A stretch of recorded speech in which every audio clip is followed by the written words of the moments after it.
Мына ауру шабдалға үлкен зиян тигізетін шабдалы жапырағының бүйралану ауруы. Бұл ешқандай зиянкес емес, бұл саңырауқұлақтық ауру. Бұл латынша торфина деформанс деп аталады. Бұл ауру негізінен шабдалының жапырағын мен бұтақтарын зақымдайды.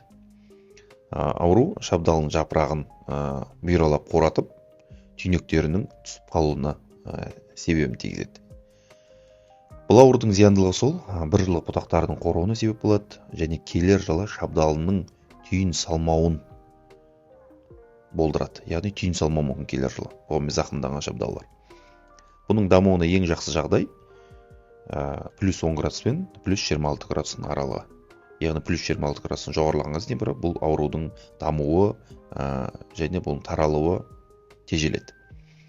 Бұл ауру негізінен шабдал ағашының қабығының жарықшаларында және бүршіктің астында қыстап шығады.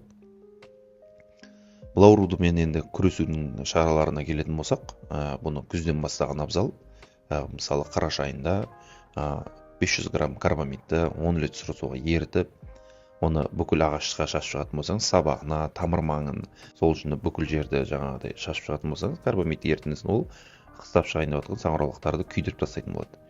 Және де одан кейін көктемде бүршік жарғанға дейін жанаспалы фунгицидтермен емдеуге болады. Яғни ол делан болсын, малвин болсын, дитан М болсын.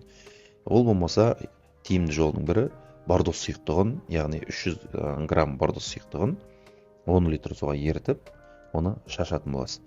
Егер де дәл осындай жағдайда екенін көрген болсаңыз, сіздің жағдай шабдалың аурумен зақымданғанда видеодағындай болатын болса, онда оны онымен де күрескен абзал, оны ары қарап дамытпай, оның қыстап шығатын қорын азайту үшін оны контактілі фунгицидпен өңдеген дұрыс. Оған мүмкіндік болатын болса, контактілі фунгицидке жүйелі фунгицидті қосып жасаңыз болады. Ол сіздің қыстап шығатын, қыстауға дайындалып жатқан саңырауқұлақтың қорының аз болуына және сіздің ағашыңыздың қатты әлсіремеуіне, бойындағы қуаттардың негізгі қоректердің және саңырауқұлақтың пайдалануын болдырмайтын болады.